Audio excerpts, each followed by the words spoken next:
This is a presentation of National Streaming Sports.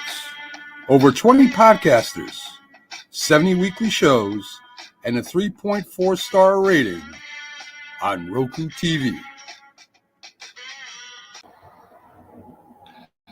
National Streaming Sports is brought to you in part by BetUs.com, designed for true fans. NFL odds, Week 1 and futures, college football odds, including Heisman Trophy favorites and playoff odds, NBA odds of division winners and playoffs, Major League Baseball playoff and World Series odds, the National Hockey League Conference playoffs and Stanley Cup odds, and boxing wagers. Betting opportunities include versus the spreads and outright winners, also during the game. Use our link on our website, nessp.info, the Bet Us Opportunities webpage, for a 125% bonus on your first 3 deposits. Must be 21 years old, and remember, bet responsibly.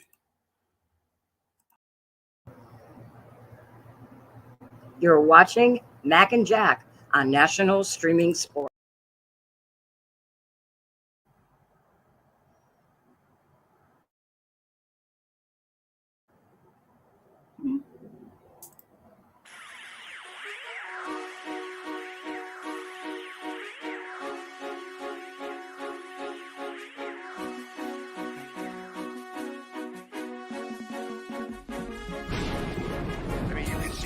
Without LeBron, Lakers are struggling. Let me tell you about a team I hate, all right? I know the Pelicans didn't win. I don't know, Jack. It's a big decision. I've often said that the people who run baseball, they try very hard to ruin it. I'm from Brooklyn. I don't have a problem saying base. Pittsburgh at Buffalo. Thank you. I thought I was right. So anyway, yeah, Mac, you're really interested in these playoffs. so, this is a presentation of Northeast Streaming Sports. Good morning. You're listening to the Mac and Jack Sports Show on Northeast Streaming Sports.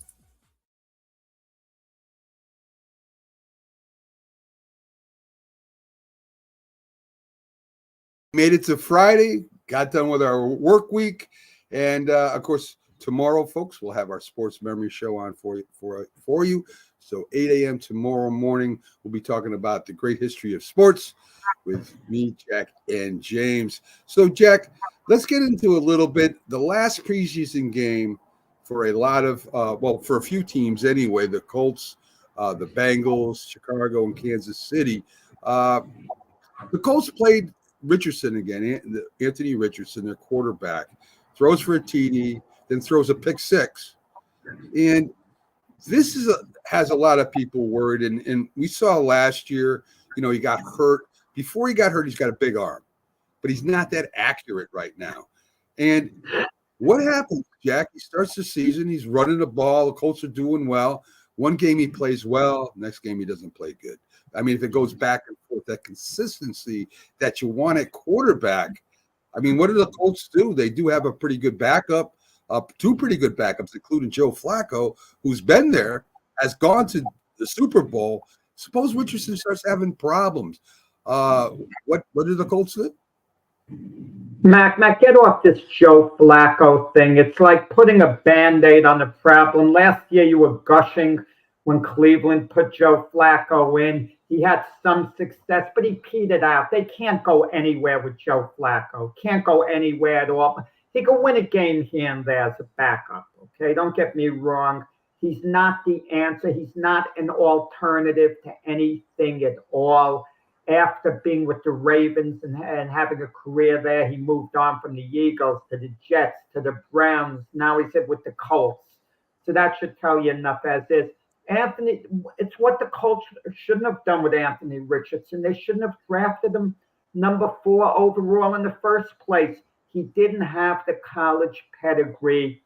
So he makes things happen with his legs. He's a great running quarterback, but you can't win in this league by running alone. You have to be able to pass the ball. Anthony Richardson was injury prone. Even if he stays healthy, how effective a passer is he really going to be? So for Anthony Richardson, if he stays healthy, in the sense it's a developmental year, but the problem with the Indianapolis Colts, they want to win now. Their situation isn't the same like the Carolina Panthers or the Washington Commanders or even New England with Keith on, where if the quarterbacks develop, the franchise will be fine for this year. Colts have to win now. They're built to win now, basically. They're a fringe playoff team, and they can't afford to have too much of an Anthony Richardson developmental type year. He's got to get it done now, and it's questionable whether he can. Well, you introduced him. Let's welcome in Keith Engel of TGI Sports Talk. Keith, I mean, I understand why some teams draft athletes. They're excited about the way they can run, that they have a big arm. We've seen it throughout NFL history, how they will look at an athlete and they think, well, he's the best athlete available. But Richardson, as Jack said, has had an injury history. He's a big guy. He doesn't like to slide. At least last year he didn't. That's why he got hurt. But here's his really the problem with Anthony Richardson was shown, even though it's a preseason game, it was shown yesterday. Inconsistency. Joe Flacco, Jack says, I think is as good as he was, or he thinks I'm gushing over. I'm not. I think Joe Flacco is a better quarterback right now than Anthony Richardson, and I know they're gonna run with him. But if he starts losing some games, you got a guy there that was a Super Bowl champion. He played really well for Cleveland last year. He's a gunslinger. He throws interceptions too, but he throws some unbelievable balls also, Keith. There's a lot there to unwrap. But I'll start with Anthony Richardson. I'll start with Joe Flacco. There's a reason Joe Flacco's played for so many teams recently, right? I mean, he's can come in and have his moments, but he's not going to be able to play consistent football for 17 games. He just, at this point in his career, can't. And he's only had a handful of really good years anyway. Anyway, he's a good guy to have for experience and tutor a young quarterback for sure. But I wouldn't want to have to rely on him for sure. And Anthony Richardson, I mean, I caught a lot of what Jack was saying, and I agree with it. And I remember saying it at the time. His college career was spotty, both on the field and with injury issues. And the Florida program wasn't in great shape at the time. And there were a lot of question marks. A great athlete. And you're right. A lot of teams will go for the best athlete, but quarterback position is not always a place you ought to take that reach in my mind, right? Other positions, fine. You can develop guys at wide receiver, defensive players who are great athletes and maybe not the best player at that point in time, but at quarterback, especially you could do that in rounds 5 and 6 or even 4. Not what they drafted 7, was it? If I'm right, 7. Yeah, that can set your franchise back a long time. Well, I think it's the number 4 overall pick in the draft, Anthony Richardson. Matt mentioned something about him having a big arm. You can't get carried away with these big arms. Right now, I mean, Keith is going to talk about New England soon. They have 4 quarterbacks. The one with the biggest arm is probably Joe Milton, and he might be number 4 on their depth chart, no more than number 3 at least right now. And it's like a pitcher throwing harder than anyone else. Yeah. But he doesn't know how to pitch. Yeah. And you just can't get carried away, with things like that. But the Colts have to live with Anthony Richardson. They drafted him number 4. They have too much invested. They have to be all in on him. They have no choice. Yeah, big arms is overrated. For sure. I mean, look at some of the great quarterbacks of all time. They didn't have big arms. Frank Tarkenton didn't have a big arm. Joe Montana didn't have a big arm. Tom Brady really didn't have a big arm, at least when he came out. That was one of the raps on him. I think his arm got stronger as he went on, but a lot of guys, I don't think it takes a great arm to be a great quarterback necessarily. But yeah, I think the tools are there, but you need the rest of the intangibles as well. And I would agree with both of those statements and both of you guys. Chicago beats Kansas City. Hardly any of the starters played at all. The backup quarterback Badgett ran for a touchdown, and they got a pretty good third-string quarterback Reed there. who is pretty accurate. But of course, we know that Caleb Williams will be the starting quarterback there. Interesting running back. Steele, his last name is Steele, had a big run, running over people and stuff. And he's like an undrafted rookie. If he doesn't make the Kansas City Chief team and ends up getting cut, I would imagine somebody will be, looking to add him to the roster. He looked really good on that one run, and also scored a touchdown. So anyway, this is where NFL starts doing like a second draft, right? As soon as these waivers and they cut all these players, which they're going to do here soon, this is when a lot of NFL players will pick up good players from other teams. It's almost like a second draft. So Chicago ended up beating Kansas City 34. I just say something. It's about roster spots to a large degree. And one of the roster spots that's reportedly on the line of Kansas City's a wide receiver, Kadarius Toney and McCole Hardman. I would think one of them would be on the practice squad, if not outright released. But what do you do in that situation? Kadarius Toney has more upside, but there was some attitude issues or whatever, which kept him out last year. And then you have McCole Hardman. He caught the winning touchdown pass in the Super Bowl. It wasn't a great play, a 3-yarder, but they have that fond memory. You want to cut the guy who caught the winning touchdown pass, who's reportedly a good citizen at Kansas City. What do you do in a situation like that? Take the bad boy or the good guy? I think he helps you on special teams a little bit too. And he's had a history of playing better in bigger games as well. Not just last year in the Super Bowl, but in other Super Bowl. You're talking about Kadarius Toney? Well, who are you talking about? I'm talking about Hardman.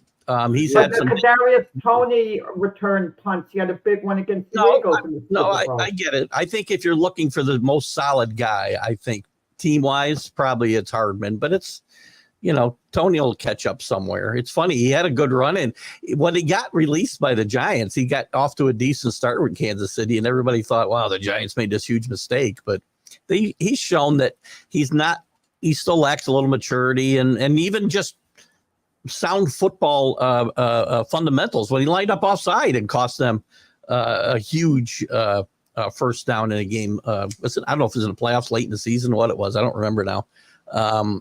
But it was just silly. I mean, it's a mistake you can't make. So and you know what? They talked about it last night. They had the if you I don't know how much of the game you watched, but part of it while I had it on, they had the GM for Kansas City in the booth talking about just what Mac was talking about, and Jack a little bit, that now they're evaluating players that may get dropped from other teams. They've got their scouts out there looking at that, because all these teams have to get from 90 to 53 come Sunday, Monday, whatever it is. So there'll be a lot of guys moving around, and one of those quarterbacks, I think, for Chicago will probably be available. They got 4. Rippon didn't play bad last night either. I don't think he played fairly well. They got a lot of weapons over in Chicago for sure, offensively. So anyway, I mean, they're going to put players on waivers that they have to put on that they really don't want to, and hopefully they clear and they come back. There's a whole thing going on there. So anyway, that'll be happening soon. Today we got the 49ers at the Raiders. We got Jacksonville at Atlanta and Miami at Tampa Bay. I don't know how many starters will play there. I know Aaron Rodgers will not play against the Giants. In fact, the Jets won't play any of their starters against the Giants. So we'll see what happens with that too. Let's get to the college. Good morning, Danny. Glad to have you aboard. Some college games tomorrow. Keith, it starts. I mean, it's not the full slate, but we do have some college games. We got Florida State at Georgia in London, McNeese at Tarleton State, Montana at New Mexico, Southern Missouri State at North Alabama, Florida A&M at Norfolk State, and SMU at Nevada. We talked a little bit about it on Wednesday. It's, the first game, anything can happen, really. This is where you see some upsets that people don't expect to happen. Georgia Tech against Florida State, possibly an upset there. They're a 10.5 point favorite. Now the thing is they're playing this game in Dublin, so it's not even a neutral site. You're traveling halfway around the world to play it, so anything could happen. Georgia's an improved team. It was improving last year. They're not the top echelon of the ACC even, but they have the wherewithal, I think, to give Florida State a game. And Florida State, even with all the players that they lost, including a top quarterback in Travis Jordan Jordan Travis. I always say I can never remember which is his first name. I think it's Jordan Travis. And some great defensive players as well. They're still the consensus pick to win the ACC and get that berth into the playoffs. So this is a big game to start, I think, the season for Florida State. And they've got another big game next week, too. I can't remember. In week 1, this is week 0, right? The NCAA still can't even count weeks. This is week 0. But they got another pretty good matchup, I think, next week. So they've got they've got to show their wherewithal here, because the ACC is going to have their hands full getting a second team in this playoff if they have a lot of parity and somebody doesn't, you don't have 2 strong teams playing in that. Keith, let me ask you. You mentioned Jordan Travis. I hate to take a little detour because my Jets drafted him in the 5th round. I don't follow college Florida to the extent that you do. If he can stay healthy, is there a good chance he could be the Jet quarterback of the future? What's his upside? I'm not sure his upside is, a full-time starter. I think he's got a chance of being in this league for a long time as a fill-in and a backup quarterback. Whether he can be a starter full-time in the NFL, I think is a little debatable. Really good college quarterback, but as we've talked about a few times, that doesn't necessarily mean it's going to translate on the next level. But I think he's good, and he's got a chance if he were to continue to develop and stay healthy. That could happen in a couple of years, sure. Well, with the way, with Rodgers getting injured, that could happen right away, the old guy there. So anyway. Big thing, college football, real quick, in case you were going to move on. One thing that people are kind of overlooking right now, too, with all the change in college football is the Big Ten, the SEC, the ACC, and, the Big 12 already was. No more divisions. They're just one conference. So you're not going to have a 4-loss team or something get in from a weaker division like we've seen in the SEC at times. The Big Ten for sure. That Big Ten West was always a lot weaker than the East. Iowa would get in right with 4 losses sometimes, but you're not going to see that now because it's going to be the 2 best teams in the conference that play in the conference championship game, which is an important change. I wanted to touch on SMU at Nevada. SMU moved. This is, in fact, they're projected and might winning their new conference. Good. They have to get off to a fast start, Keith. They do. They're one of the best teams that's changing conferences this year. Certainly the best team coming into the ACC.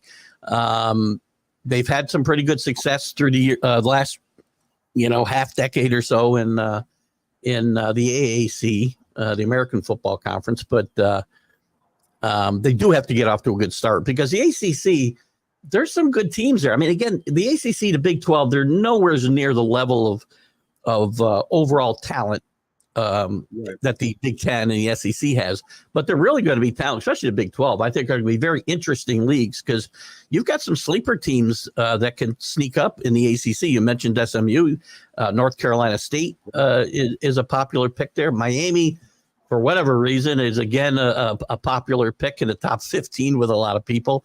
Marco Cristobal struggled there, but there's some teams in both these conferences that could surprise people. SMU is one of them. So I think, and they're a big favorite in this game. I feel like they're like a 35-point favorite on the road. They need to get off to a strong start and look good doing it. Yeah. I agree. Let's see. Nebraska freshman quarterback Dylan Rosa is going to start in week 1. He committed to Georgia. I guess his uncle is the offensive coach, line coach on the team. He turns around, he goes to Nebraska. The Nebraska fans are happy. Is this kid the real deal, Keith? I think so. Matt Rule's a really good coach, and he wanted this kid badly. Matt Rule, they've made some progress in his time there since he came back from the NFL.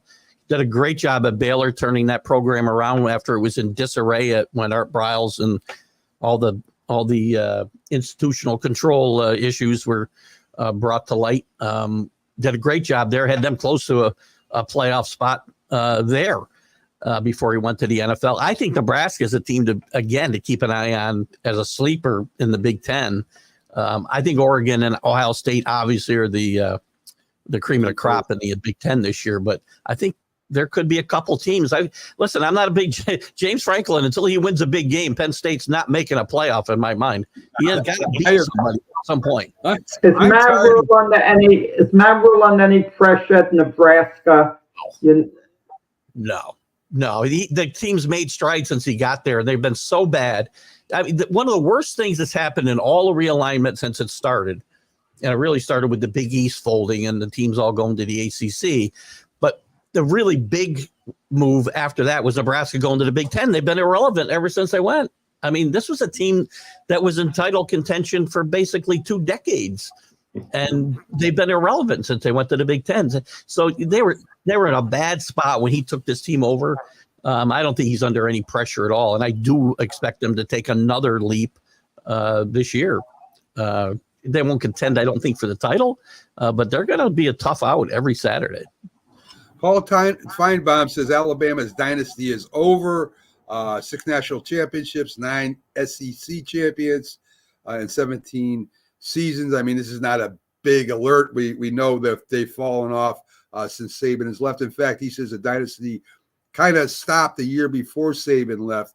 Again, the similarities between him and Belichick continue, right? I mean, coached on the same team. His college record pretty similar to, Belichick's NFL record. Maybe game is past, at least at Alabama, it's kind of passed them by. I think Belichick with New England, he needed to get out of there and move too. I think it's good for him to be out. I don't know if Saban will ever coach again. But anyway, I think they're very similar in a lot of ways, Keith, the way they how they treat their players, their philosophies, all that stuff. They are very similar. They coach together. They're pretty good friends. They bounce things off each other, attend each other's practices when they can to try to pick up nuance. Well, they did. They're very similar. Their ends were nowhere near the same. I mean, Nick Saban still had one of the top 5 teams in the country the last couple of years, right? He went to the national semifinal and almost went to the final last year. So it's not like they fell apart the way the Patriots have the last 2 years anyway, right. Or 3 of the last 4 years. So he had a little bit better finish. And listen, Kalen DeBoer is a really, really good football coach. He's still got Joe Milrose, who's going to be really good in his offense that he ran at Washington. And I think Alabama will still make the playoff this year. I think the SEC is getting 5 teams in the playoff. I do too. And I was just going to bring it up. I mean, DeBoer has a record as a head coach of 104-12. He's a winner as a head coach. So it's not like, that they're putting some schmuck from another college in there to run the program. No. I mean, there'll be some pressure, right? It's always hard to be the guy who replaces the guy, right? It took them forever to replace Bear Bryant at Alabama, for instance, right? They went through 6 head coaches at least before they landed on Nick Saban. Right. They had some success. Gene Stallings won a national championship, but most of those guys were busts. Some never even made it to the coaching sidelines. Mike Price signed there, went to a strip club after the signing and never coached a game. So, well, how else do you celebrate? I mean, Keith, how else do you celebrate? Well, maybe strippers are not a good idea to celebrate. Probably not. They'll probably, at least have a masseuse come over. Anyway, I'm not even going to go there. I think Mike Price would have gone to Chuck E. Cheese in retrospect if he had to do all three. Probably would have. So speaking of coaches taking over for legends, of course, Gerard Mayo is still saying it's a competition between Brissett and May, but he's not saying it's a competition between them. He's saying Brissett's number 1. It's still a competition. He's talking about everybody. So I guess you could read it in any way you want. Brissett's going to be the starting quarterback. There's no doubt in my mind. They're not going to throw that. They're not going to throw that kid to the wolves right away. I don't think they would do that to him. So I don't think they should either. Chief, bad start by Jared Mayo. Awful start. He's doing what Urban Meyer did at Jacksonville with Trevor Lawrence. Drake May is your future. Don't say it's a competition and then start Jacoby Brissett, because now you're minimizing your quarterback of the future. In other words, you're saying he lost the competition. Awful job. Just say Jacoby Brissett is our starter Drake May's going to be our quarterback of the future. I don't know when he's going to see action. It might be this year, it might be next year, it might be the year after. We don't know, but Drake May's our future quarterback, and leave it at that. Don't make your franchise quarterback lose a competition. That diminishes them. Bad job. I think they use the word competition, and they use the word evaluating every day. But there's been no point in this preseason where Mayo or Alex Van Pelt said, the offensive coordinator did not say Jacoby Brissett is the number one quarterback on the depth chart. Just yesterday, Alex Van Pelt was asked, what are the biggest roadblocks to Drake May starting? And he said Jacoby Brissett. Alex Van Pelt loves Jacoby Brissett. He had his best season under Alex Van Pelt in Cleveland a few years back. So look, Jacoby Brissett is not one of the top quarterbacks in the NFL, never will be, but he will start.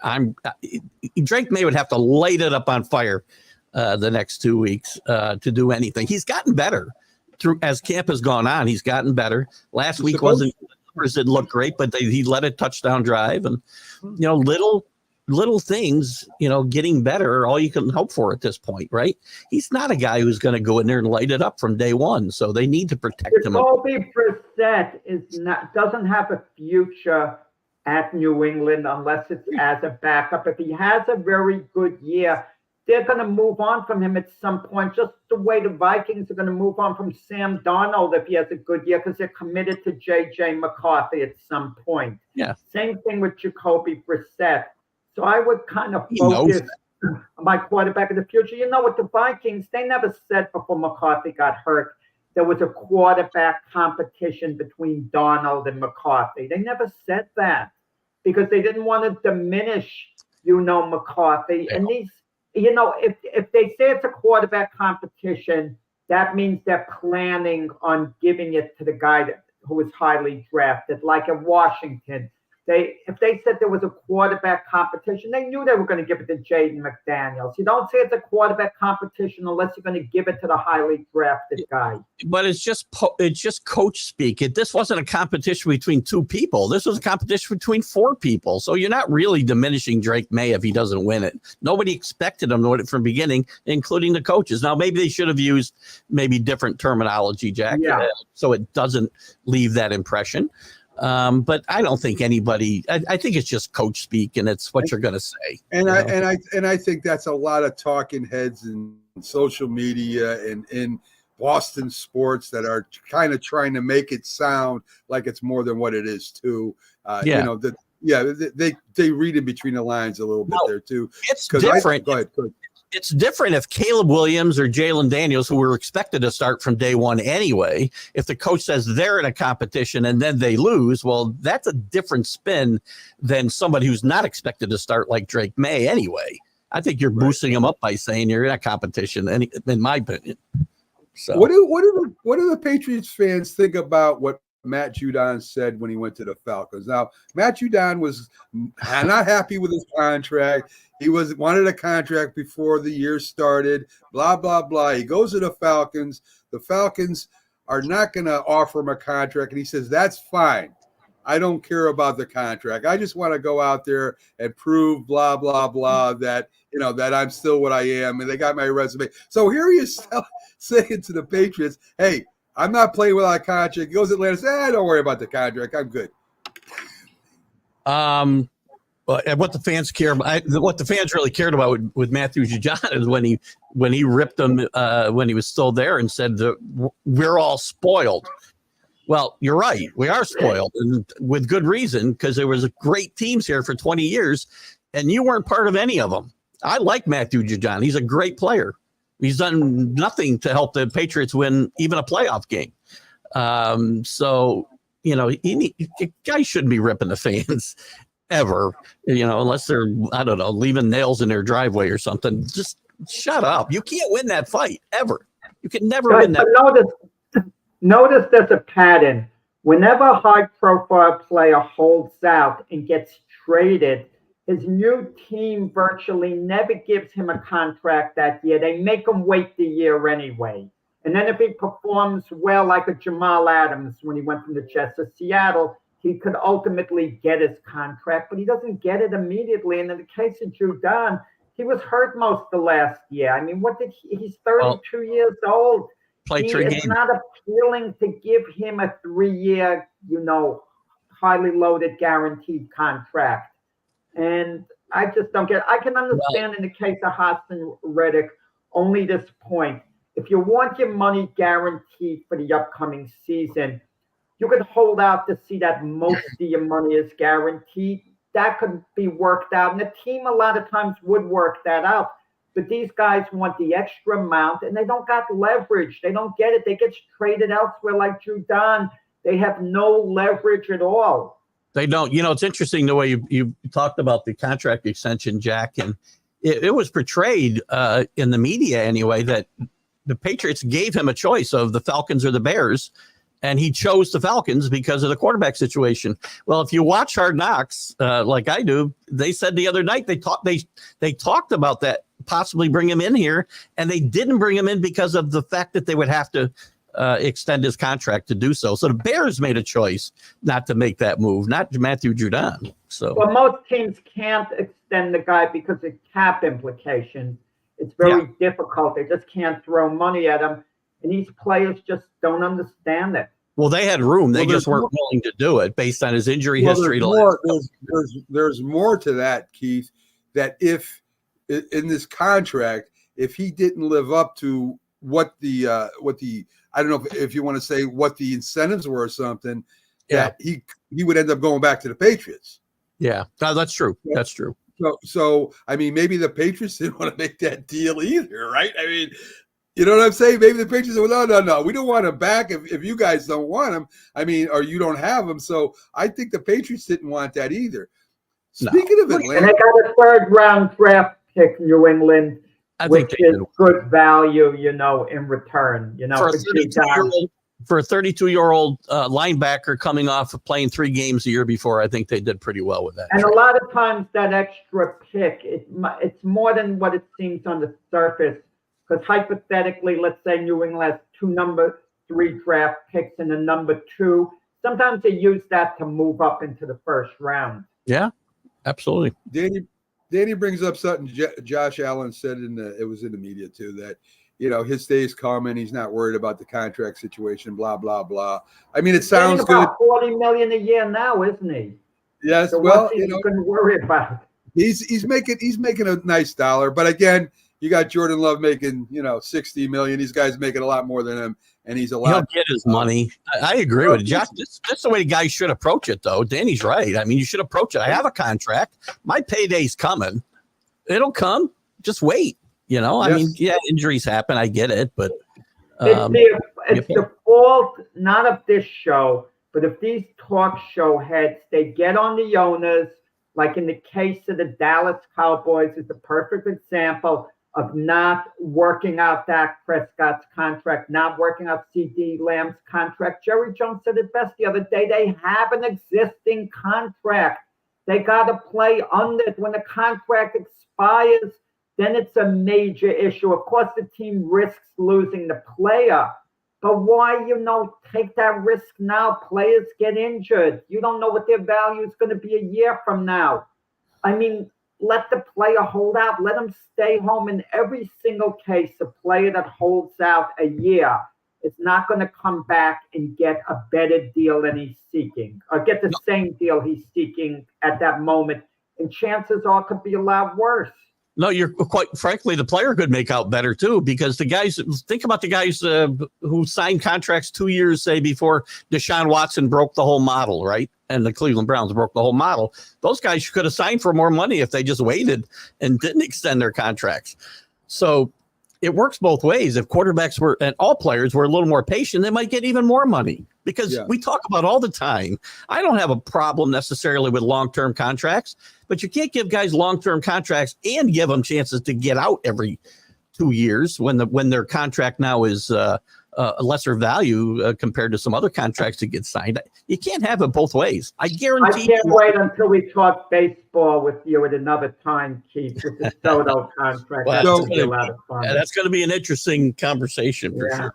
So Atlanta gets ends up it looks like Atlanta's all in, Keith, right? I mean, they just signed a defensive back, making them the richest defensive back in the history of football right now. AJ Terrell gets a 4-year, $81 million contract, $65.8 million guaranteed.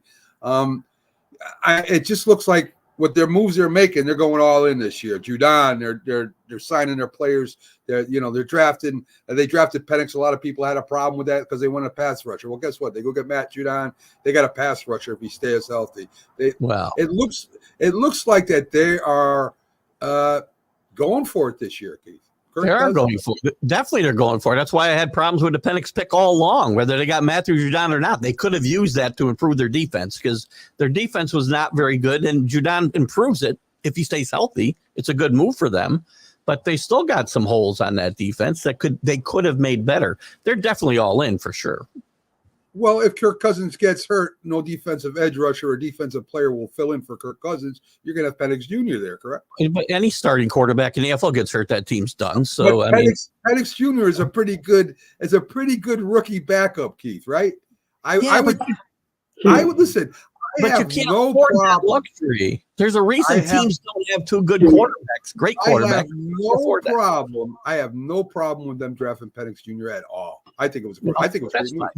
I don't know. The case they're thinking. I agree with Mac. They're thinking of their quarterback of the future, and they're not going to have a chance, in all probability, to pick this high in the draft again to get a quarterback of Penix caliber. So they took a shot and they got him now, and it's obvious they're thinking long term, and more teams should think a little bit long term. But if you're all in, you can't afford that type of thinking. It's not like you're on a 20-year run like the Patriots are on, and you can afford to think ahead a little bit because we've got other guys to fill these positions. So you're either all in or you're thinking about 5 years from now. It's very hard to do both in today's NFL. Well, Keith, Patriots would draft a quarterback, a pretty decent quarterback every couple of years too. They had a couple good quarterbacks behind Brady that went on to start. I mean, I think the Patriots did plan for the future. Not in the first round of the draft, and but there was nobody like Penix Jr. and you're comparing Tom Brady to Kirk Cousins. There were plenty of guys that were going in the first round. Well, let me say this: you're comparing Kirk Cousins to Tom Brady. No. I'm comparing the Patriots situation to the Falcons situation. Well, again, you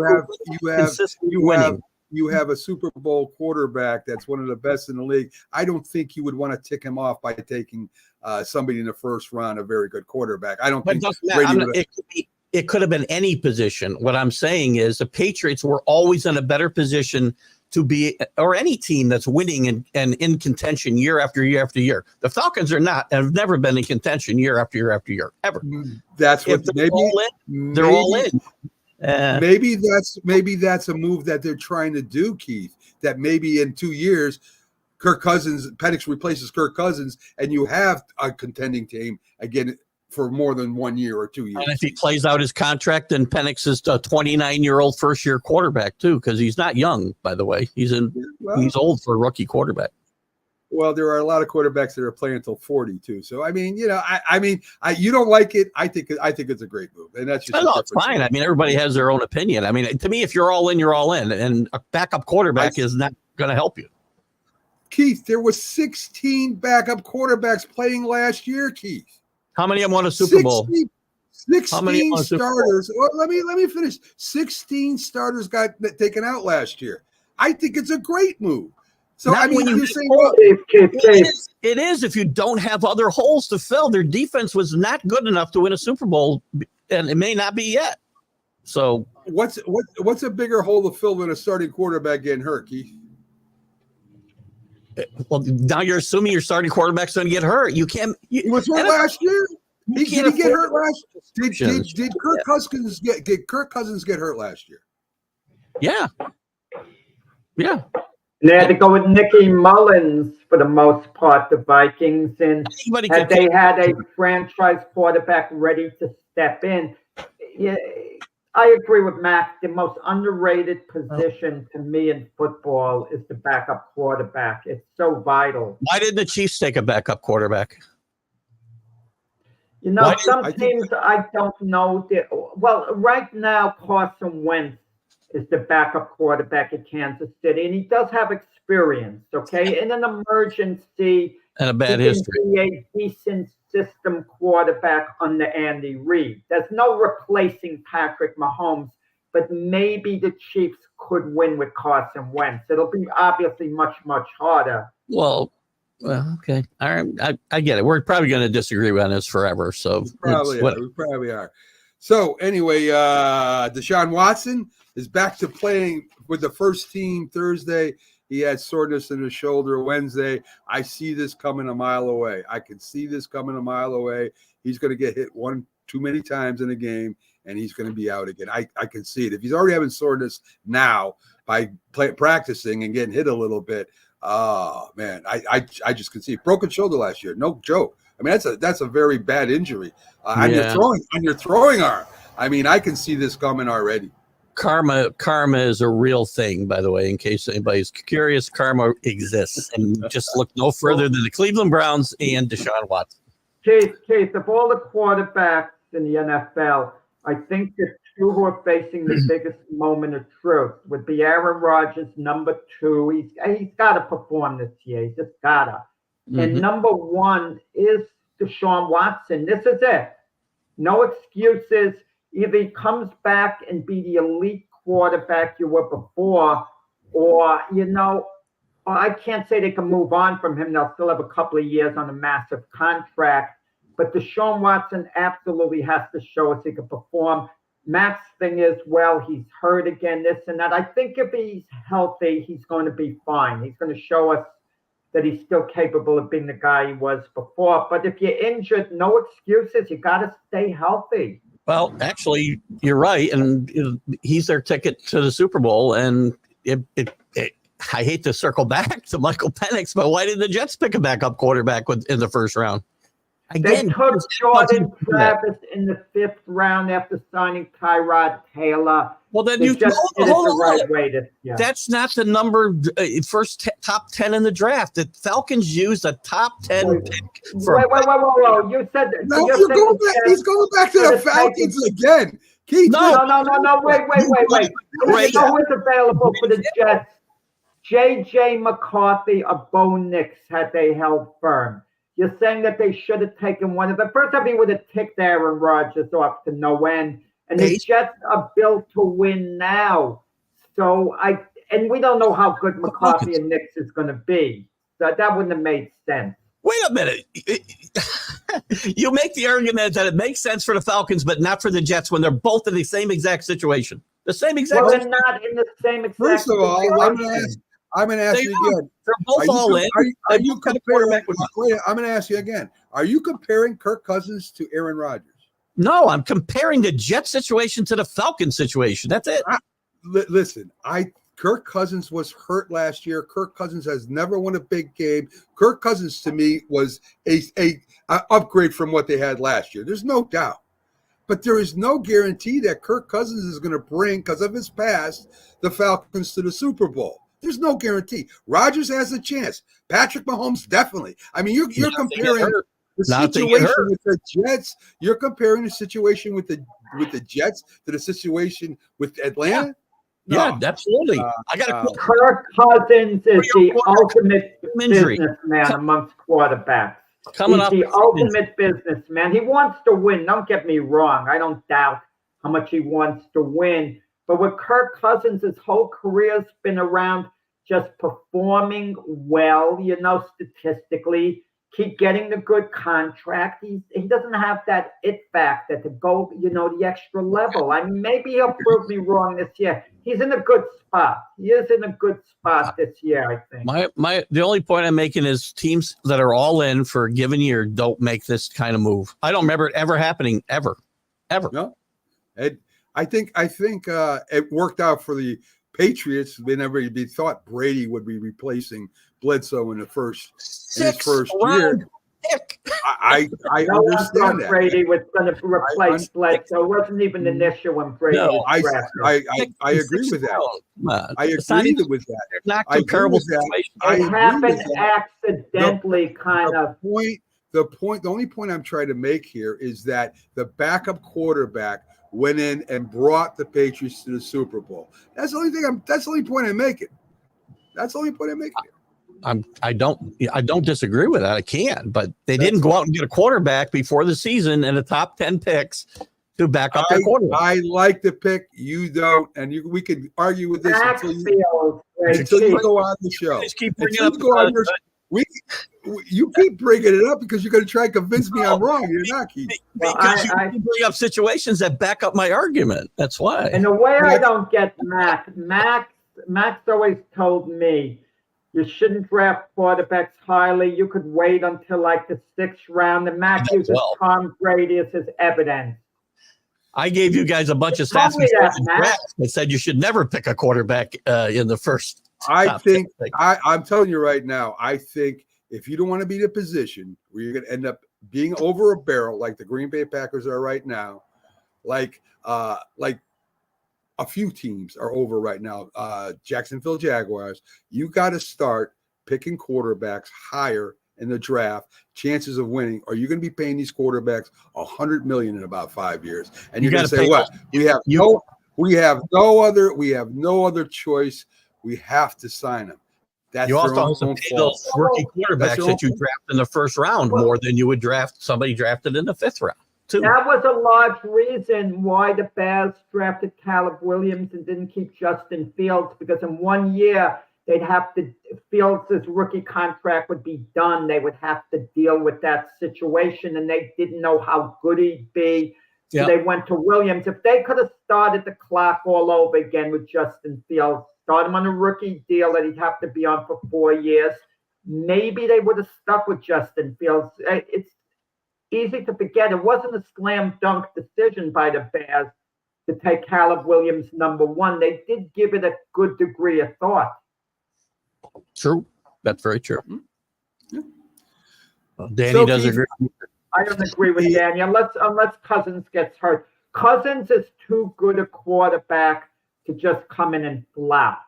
Maybe he'll be no more than average, but I can't see Cousins being bad. He'd have to get hurt. He'd have to get hurt. Yeah, panic to see serious time on the field. Yeah. Danny's with me. So Danny, you can always come into the show if you like. It's 5:47 in the morning out there. He hasn't even had enough coffee to make that comment, for crying out loud. You think you're more bright and awake in the morning than you are. Well, Keith, I just thought of something. We're talking about New England's 6th round draft choice. Joe Milton was taken in the 6th round. No one expects him to unseat Drake May, but no one expected in their wildest dreams Drew Bledsoe to lose the quarterback position to a 6th round draft choice named Tom Brady. Is there a tiny chance lightning could strike twice? Not that anyone's going to be nearly as good as Brady, that at some point down the line, Joe Milton might actually be the Patriot start of the future. Anything could happen. We have good luck with 6th round draft pick quarterbacks. That's all I know. So he's got the big arm that Matt talks about, Milton. Yes, you do. Keith, I know you got to get going and get to your show. Follow up. You'll be coming up with one of his one-on-one interviews. Stay on Roku channel. Keith will be out right after. Sidney Moncrief today. Sidney Moncrief, former great Milwaukee Buck and Arkansas Razorback NBA player. Hall of Fame. Oh, you have Sidney Moncrief on your show. Cool. Ask him about Jerry West wanting to pick him over Magic Johnson. When he heard, Jerry West was put down for that. Oh, what a blunder. Obviously, Magic Johnson was the better pick, obviously. But Jerry West was right about Sidney Moncrief. He was maybe wrong about Magic Johnson, but Sidney Moncrief still would have been a good pick. Great, not as good as Magic Johnson, obviously. Right. Oh, I definitely will ask him about the Lakers' interest. Sure. Yes. Tell him Jack Hirsch asked. Jack Hirsch. So Keith.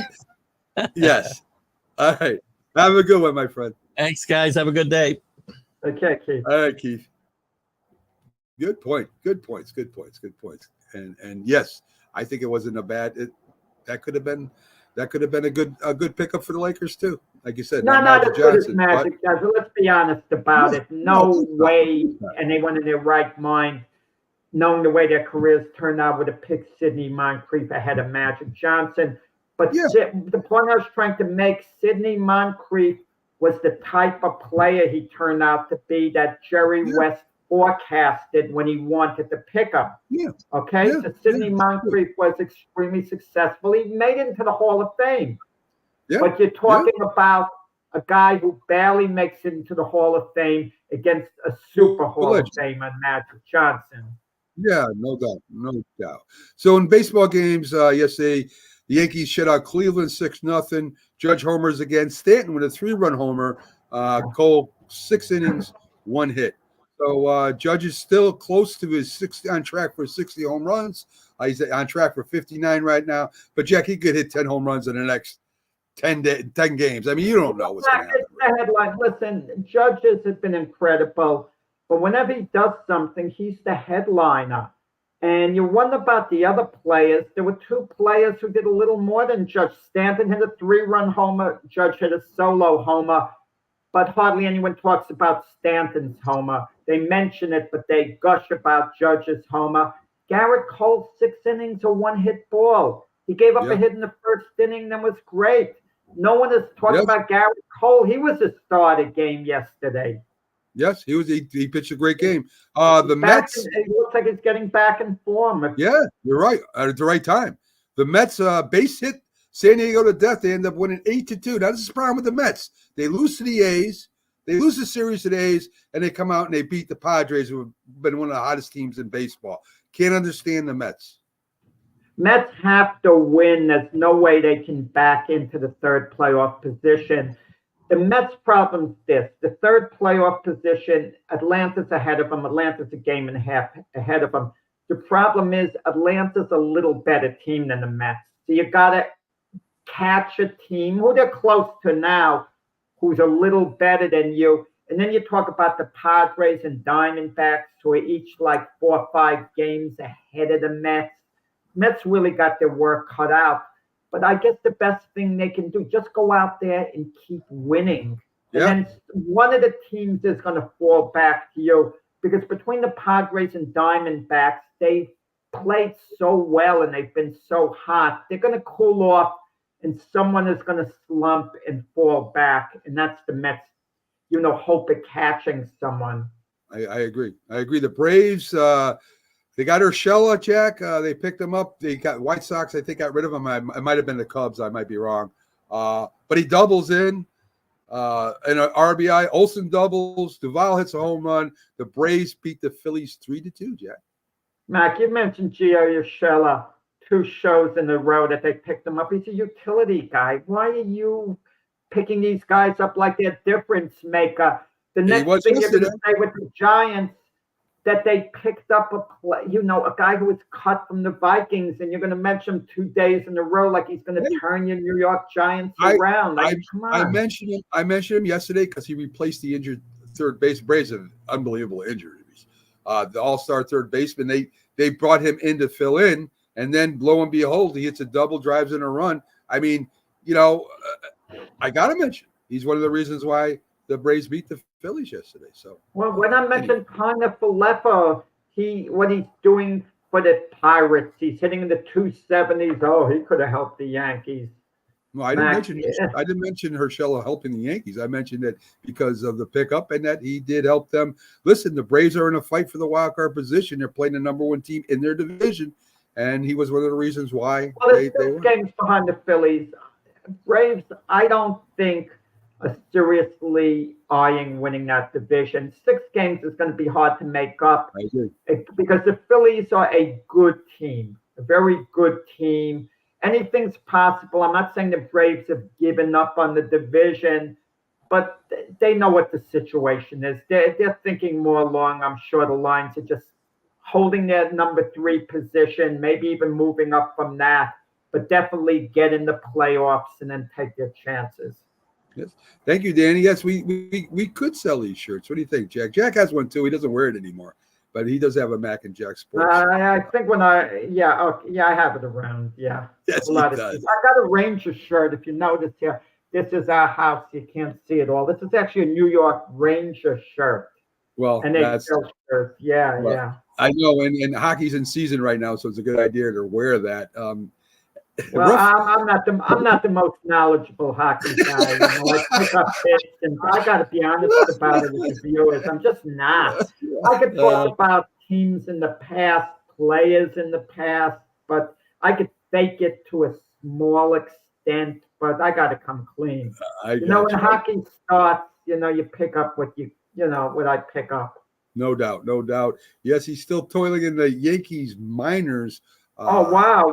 Although I came from the Rangers to the Yankees to the Orioles. Yeah. He's in the wait. Odor moved on from the Yankees to the Orioles. What would he be doing in the Yankee minor league system? Unless they re-picked him up. He's a veteran. He's been around. But yeah.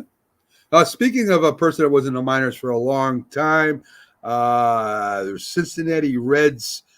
Joey Votto retires after 17 seasons, mainly in the minors. He got called up for 24 games, 84 bats. He batted .321, 4 home runs, 17 RBIs. He just said, it's time, it's enough. So he retired from the Reds. Well, he hasn't been the same player for a long time, 40 years old. Funny story. An Uber driver drove him to the stadium right after he retired and asked him, are you a player? And Votto said no, because technically he wasn't anymore. But I got to look up his stats completely. Votto might be a borderline Hall of Famer. Yeah. Borderline Hall of Fame, I believe. I'd have to study his stats a little more. He was the face of the Cincinnati Reds for a number of years, but the Red team was quite average, or for the most part, during those years. But Votto was one of the really good players in the National League for quite a while, and I guess this top first baseman, but the skills kind of decline with age, and he's 40, and when we think of these long-term contracts with players, who even like a Juan Soto, I'm not going to get into particulars, is 26 years old. If you give these guys a deal that takes them up to age 40, 41, you really think they're going to be nearly as good when they're 38, 39? You're going to have to, suffer towards the end of that contract if you're a team. But some of these GMs, you wonder whether they're so obsessed with holding on to their job that they're not worried about 10 years down the line. Let the guy perform now. I hold on to my job. I make my money. That's what I like about Brian Cashman, Mac. Brian Cashman, I'll make this quick. Brian Cashman thinks of the Yankee organization. He doesn't just think of now. He thinks it down the line. He looks out for ownership, and I think they appreciate that. So Chris F. Grave puts it's Mike Yastrzemski's birthday today. The grandfather, of course, Carl Yastrzemski, a legend. They threw out the pitch to Mike Yastrzemski when the Giants played at Fenway Park. And Mike is having a good year this year. He really is. Maybe his late bloomer. Like 40 or so. I mean, he's not having any special year. I think Mike Yastrzemski for the Giants. I think he's playing really well this year, Jack. I don't know the stats in front of me, but I see him in the highlights a lot. So I might check that out later. See what he's been average this year. Listen. I know I see him in the highlights a lot, Jack. So he must be doing something right over there.